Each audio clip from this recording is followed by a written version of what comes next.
Hi, babies. It's Gammy. We're going to read another Beatrix Potter book called The Tale of Mr. Todd.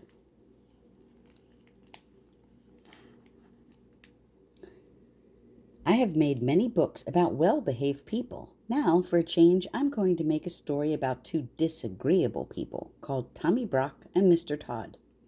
Nobody could call Mr. Todd nice. The rabbits could not bear him. They could smell him half a mile off. He was of a wandering habit, and he had foxy whiskers. They never knew where he would be next. One day he was living in a stick house in the coppice, causing terror to the family of old Mr. Benjamin Bouncer. Next day he moved into a pollard willow near the lake, frightening the wild ducks and the water rats.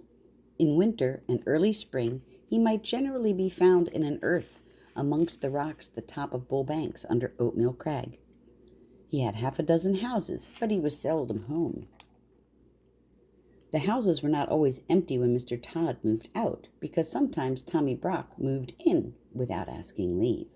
Tommy Brock was a short, bristly, fat, waddling person with a grin. He grinned all over his face. He was not nice in his habits. He ate wasp nests and frogs and worms, and he waddled about by moonlight, digging things up. His clothes were very dirty, and as he slept in the daytime, he always went to bed in his boots. And the bed which he went to bed in was generally Mr. Todd's. Now Tommy Brock did occasionally eat rabbit pie, but it was only very little young ones occasionally when other food was really scarce. He was friendly with old Mr. Bouncer, and they agreed in disliking the wicked otters and Mr. Todd. They often talked over that painful subject. Old Mr. Bouncer was stricken in the years. He sat in the spring sunshine outside the burrow in a muffler, smoking a pipe of rabbit tobacco. He lived with his son Benjamin Bunny and his daughter-in-law Flopsy, who had a young family. Old Mr. Bouncer was in charge of the family that afternoon because Benjamin and Flopsy had gone out. The little rabbit babies were just old enough to open their blue eyes and kick. They lay in a fluffy bed of rabbit wool and hay in a shallow burrow separate from the main rabbit hole. To tell the truth, old Mr. Bouncer had forgotten them. He sat in the sun and conversed cordially with Tommy Brock, who was passing through the wood with a sack and a little spud which he used for digging, and some mole traps. He complained bitterly about the scarcity of pheasants' eggs and accused Mr. Todd of poaching them. And the otters had cleared off all the frogs while he was asleep in winter. I have not had a good square meal for a fortnight. I'm living on pig nuts. I shall have to turn vegetarian and eat my own tail, said Tommy Brock. It was not much of a joke, but it tickled Mr. Bouncer because Tommy Brock was so fat and stumpy and grinning. So old Mr. Bouncer laughed and pressed Tommy Brock to come inside to taste a slice of seed cake and a glass of my daughter Flopsy's cowslip wine. Tommy Brock squeezed himself into the rabbit hole with alacrity. Then old Mr. Bouncer smoked another pipe and gave Tommy Brock a cabbage leaf cigar which was so very strong that it made Tommy Brock grin more than ever, and the smoke filled the burrow. Old Mr. Bouncer coughed and laughed, and Tommy Brock puffed and grinned. And Mr. Bouncer laughed and coughed and shut his eyes because of the cabbage smoke. When Flopsy and Benjamin came back, old Mr. Bouncer woke up. Tommy Brock and all the young rabbit babies had disappeared. Mr. Bouncer would not confess that he had admitted anyone into the rabbit hole, but the smell of badger was undeniable, and there were round, heavy footmarks in the sand. He was in disgrace. Flopsy wrung her ears and slapped him. What's in that bag over his shoulder? Benjamin Bunny set off at once after Tommy Brock. There was not much difficulty in tracking him. He had left his footmark and gone slowly up the winding footpath through the wood. Here he had rooted up the moss and wood sorrel. There he had dug quite a deep hole for dog darnel, and he had set a mole trap. A little stream crossed the way. Benjamin skipped lightly over dry foot, and the badger's heavy steps showed plainly in the mud. The path led to a part of the thicket where the trees had been cleared. There were leafy oak stumps and a sea of blue hyacinths, but the smell that made Benjamin stop was not the smell of flowers. Mr. Todd's stick house was before him, and for once Mr. Todd was at home.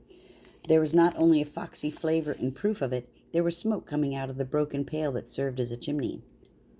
Benjamin Bunny sat up staring. His whiskers twitched. Inside the stick house, someone dropped a plate and said something. Benjamin stamped his foot and bolted. He never stopped till he came to the other side of the wood. Apparently, Tommy Brock had turned the same way. Upon the top of the wall there were again the marks of the badger, and some rabblings of sack had caught on a briar. Benjamin climbed over the wall into a meadow. He found another mole trap newly set. He was still upon the track of Tommy Brock. It was getting late in the afternoon. Other rabbits were coming out to enjoy the evening air. One of them, in a blue coat by himself, was busily hunting for dandelions. "Cousin Peter! Peter Rabbit! Peter Rabbit!" shouted Benjamin Bunny. The blue-coated rabbit sat up with pricked ears. "Whatever's the matter, Cousin Benjamin? Is it a cat? Or John Stoat Ferret?" "No, no. He's bagged my family. Tommy Brock, in a sack. Have you seen him?" "Tommy Brock? How many, Cousin Benjamin?" "7, Cousin Peter, and all of them twins. Did he come this way? Please tell me quick." Yes, not 10 minutes since. He said they were caterpillars. I did think they were kicking rather hard for caterpillars. Which way has he gone, Cousin Peter? He had a sack with something live in it. I watched him set a mole trap. Let me use my mind, Cousin Benjamin. Tell me from the beginning. Benjamin did so. My Uncle Bouncer has displayed a lamentable want of discretion for his years, said Peter reflectively. But there are 2 hopeful circumstances. Your family is alive and kicking, and Tommy Brock has a refreshment. He will probably go to sleep and keep them for breakfast.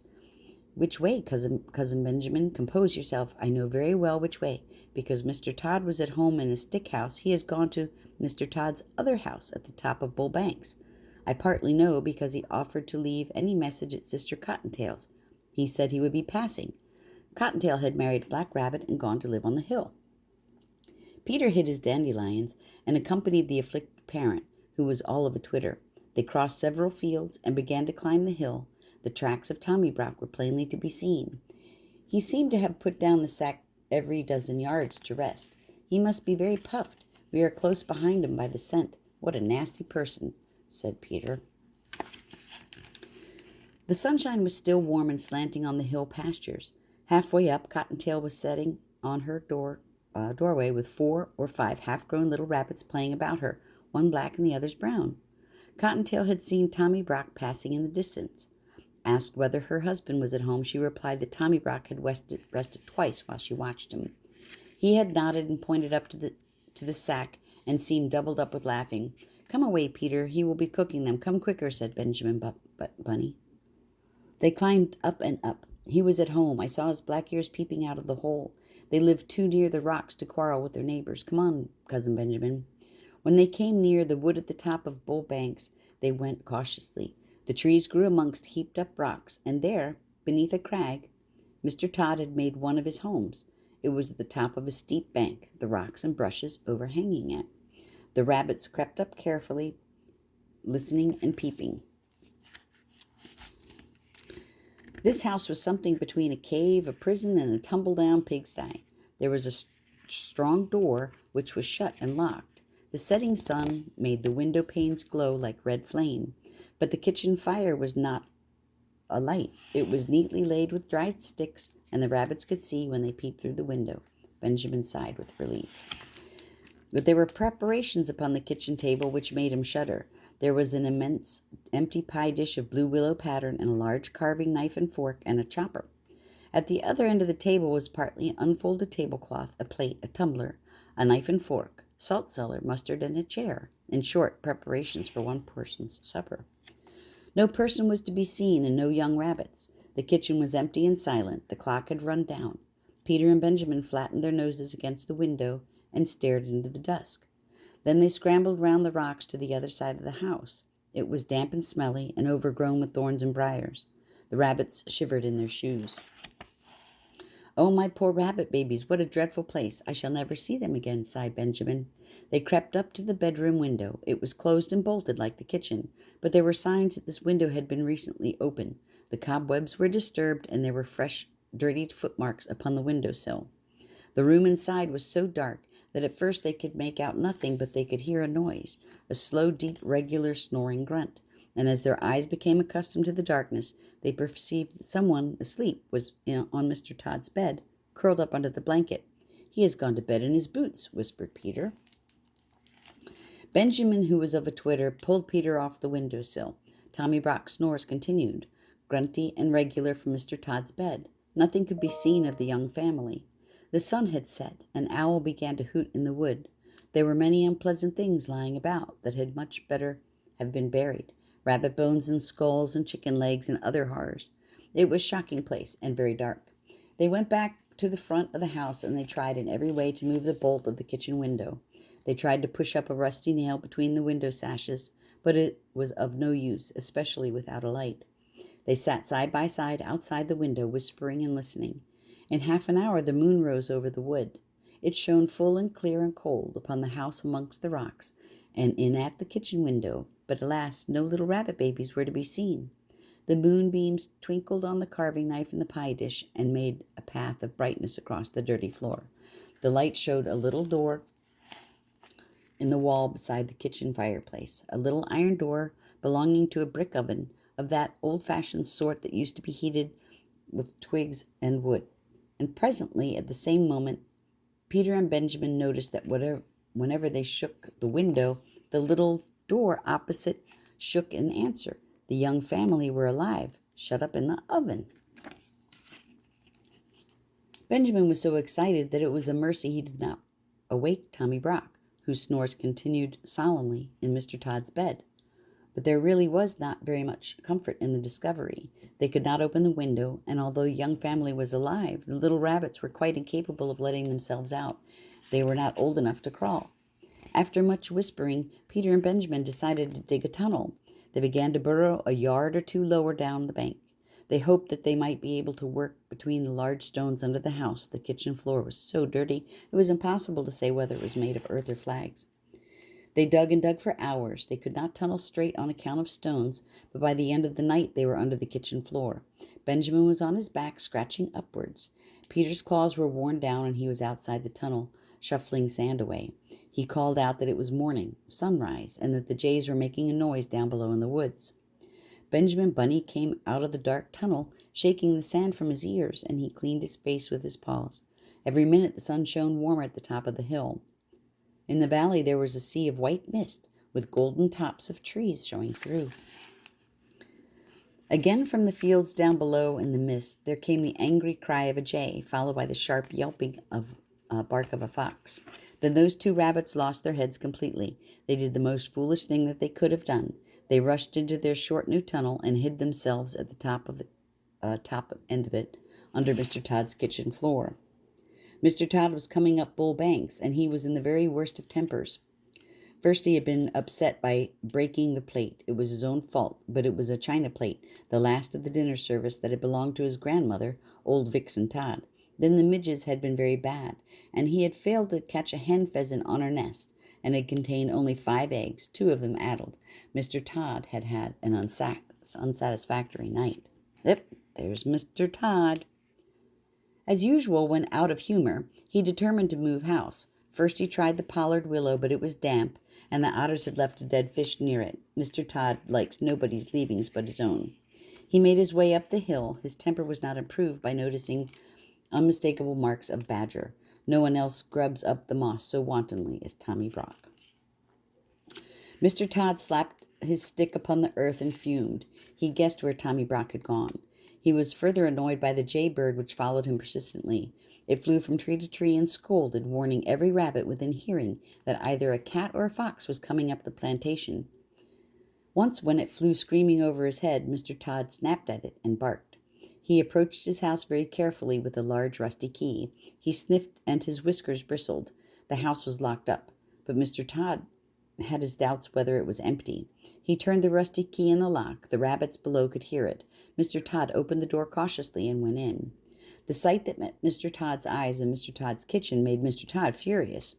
There was Mr. Todd's chair, Mr. Todd's pie dish, and his knife and fork, mustard and salt cellar, and his tablecloth he had left folded up in a dresser, all set out for supper or breakfast, without doubt for that odious Tommy Brock.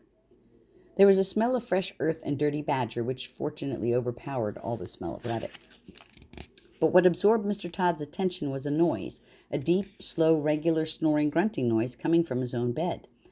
He peeped through the hinges of the half-open bedroom door. Then he turned and came out of the house in a hurry. His whisker bristled and his coat collar stood on end with rage. For the next 20 minutes, Mr. Todd kept creeping cautiously into the house and retreating hurriedly out again. By degrees, he ventured further in, right into the bedroom. When he was outside the house, he scratched up the earth with fury. But when he was inside, he did not like the look of Tommy Brock's teeth. He was lying on his back with his mouth open, grinning from ear to ear. He snored peacefully and regularly, but one eye was not perfectly shut. Mr. Todd came in and out of the bedroom. Twice he had brought in his walking stick, and once he brought in the coal scuttle, but he thought better of it and took them away. When he came back after removing the coal scuttle, Tommy Brock was lying a little more sideways, but he seemed even sounder asleep. He was an incurably indolent person. He was not in the least afraid of Mr. Todd. He was simply too lazy and comfortable to move. Mr. Todd came back yet again into the bedroom with a clothesline. He stood a minute watching Tommy Brock and listening attentively to the snores. They were very loud indeed, but seemed quite natural. Mr. Todd turned his back towards the bed and undid the window. It creaked. He turned round with a jump. Tommy Brock, who had opened one eye, shut it hastily. The snores continued. Mr. Todd's proceedings were peculiar and rather uneasy, because the bed was between the window and the door of the bedroom. He opened the window a little way and pushed out the greater part of the clothesline onto the window-sill. The rest of the line, with a hook at the end, remained in his hand. Tommy Brock snored conscientiously. Mr. Todd stood and looked at him for a minute. Then he left the room again. Tommy Brock opened both eyes and looked at the rope and grinned. There was a noise outside the window. Tommy Brock shut his eyes in a hurry. Mr. Todd had gone out to the front of the door and around to the back of the house, and on the way he stumbled over the rabbit burrow. If he had had any idea who was inside it, he would have pulled them out quickly.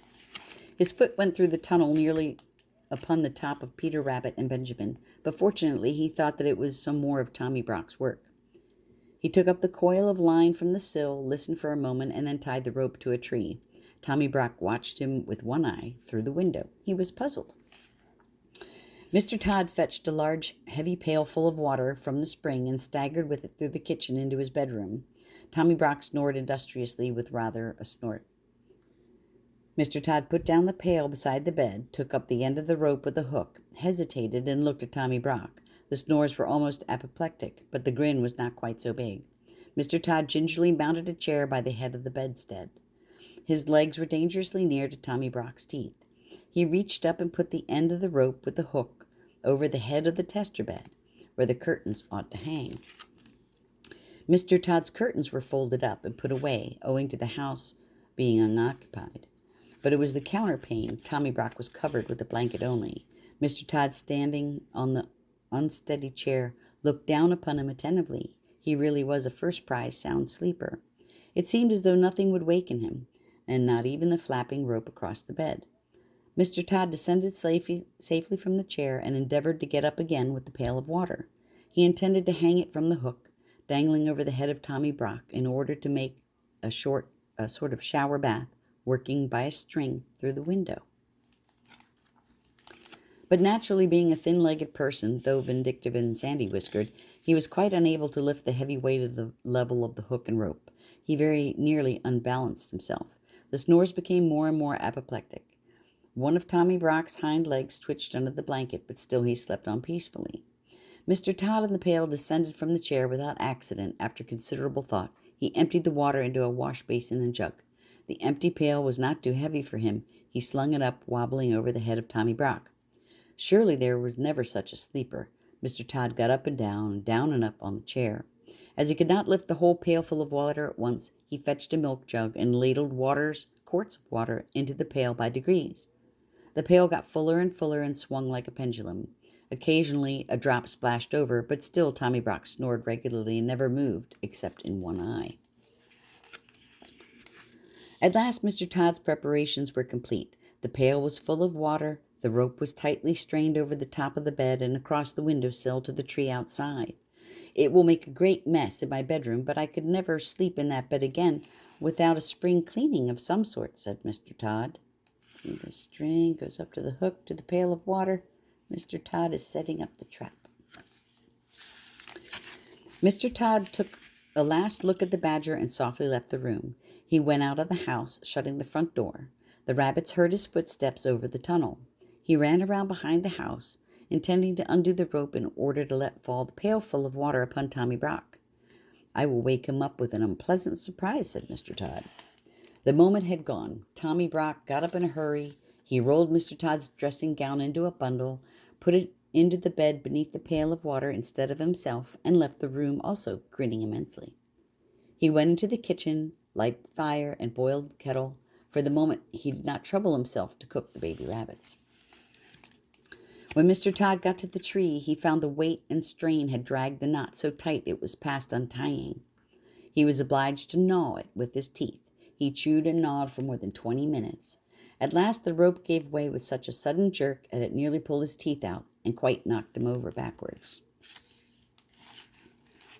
Inside the house there was a great crash and splash and the noise of pail rolling over and over, but no screams. Mr. Todd was mystified. He sat quite still and listened attentively. Then he peeped in at the window. The water was dripping from the bed. The pail had rolled into a corner. In the middle of the bed, under the blanket, was a wet, flattened something, much dinged in the middle where the pail had caught it, as it were across the tummy. Its head was covered by the wet blanket, and it was not snoring any longer. There was nothing stirring and no sound except drip-drop of the water trickling from the mattress. Mr. Todd watched it for half an hour. His eyes glistened. Then he cut a caper and became so bold that he even tapped at the window, but the bundle never moved. Yes, there was no doubt about it. It had turned out even better than he had planned. The pail had hit poor old Tommy Brock and killed him dead. "I will bury that nasty person in the hole which he has dug. I will bring my bedding out and dry it in the sun," said Mr. Todd. "I will wash the tablecloth and spread it on the grass in the sun to bleach, and the blanket must be hung up in the wind, and the bed must be thoroughly disinfected and aired with the warming pan and warmed with a hot water bottle. I will get soft soap and monkey soap and all sorts of soap and soda and scrubbing brushes and Persian powder and carbolic to remove the smell. I must have a disinfecting. Perhaps I may have to burn sulfur."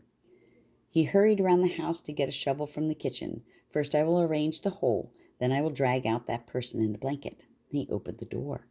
Tommy Brock was sitting at Mr. Todd's kitchen table, pouring out tea from Mr. Todd's teapot into Mr. Todd's teacup.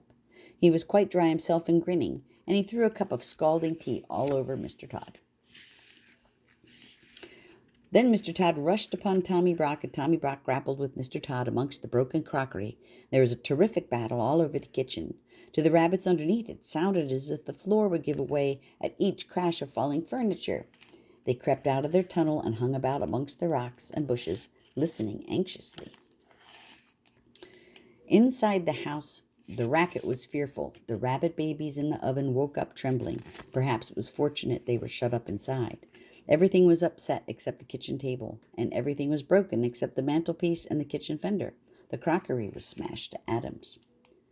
The chairs were broken in the window, and the clock fell with a crash, and there were handfuls of Mr. Todd's sandy whiskers. The vases fell off the mantelpiece, the canisters fell off the shelf, and the kettle fell off the hob. Tommy Brock put his foot in a jar of raspberry jam, and the boiling water out of the kettle fell upon the tail of Mr. Todd. When the kettle fell, Tommy Brock, who was still grinning, happened to be uppermost, and he rolled Mr. Todd over and over like a log out at the door. Then the snarling and worrying went on outside, and they rolled over the bank and down the hill, bumping over the rocks. There will never be any love lost between Tommy Brock and Mr. Todd. That's after their fight. As soon as the coast was clear, Peter Rabbit and Benjamin Bunny came out of the bushes. "Now for it. Run in, Cousin Benjamin. Run in and get them while I watch the door." But Benjamin was frightened. "Oh, no, they're coming back." "No, they're not." "Yes, they are." What dreadful bad language. I think I have fallen down the stone quarry." Still Benjamin hesitated, and Peter kept pushing him. "Be quick. It's all right. Shut the oven door, Cousin Benjamin, so that he won't miss them." Decidedly, there were lively doings in Mr. Todd's kitchen. At home in the rabbit hole, things had not been quite comfortable. After quarreling at supper, Flopsy and old Mr. Bouncer had passed a sleepless night and quarreled again at breakfast. Old Mr. Bouncer could no longer deny that he had invited company into the rabbit hole, but he refused to reply to the questions and reproaches of Flopsy. The day passed heavily. Old Mr. Bouncer, very sulky, was huddled up in a corner, barricaded with a chair. Flopsy had taken away his pipe and hidden the tobacco. She had been having a complete turnout and spring cleaning to relieve her feelings. She had just finished. Old Mr. Bouncer, behind his chair, was wondering anxiously about what she would do next. In Mr. Todd's kitchen, amongst the wreckage, Benjamin Bunny picked his way to the oven nervously through a thick cloud of dust. He opened the oven door, felt inside, and found something warm and wriggling. He lifted it out carefully and rejoined Peter Rabbit. "I've got them. Can we get away? Shall we hide, Cousin Peter?" Peter pricked his ears. Distant sounds of fighting still echoed in the woods. 5 minutes afterwards, 2 breathless rabbits came scuttering way down Bull Banks, half carrying and half dragging a sack between them. Bumpety-bumpety over the grass. They reached home safely and burst into the rabbit hole. Great was old Mr. Bouncer's relief and Flopsy's joy when Peter and Benjamin arrived in triumph with the young family. The rabbit babies were rather tumbled and very hungry, and they were fed and put to bed. They soon recovered. A long new pipe and fresh supply of rabbit tobacco was presented to Mr. Bouncer. He was rather upon his dignity, but he accepted. Old Mr. Bouncer was forgiven, and they all had dinner. Then Peter and Benjamin told their story, but they had not waited long enough to be able to tell the end of the battle between Tommy Brock and Mr. Todd. The end. How do you think the fight between Mr. Todd and Tommy Brock turned out? Maybe that's in another book. I love you, babies. Gammy misses you.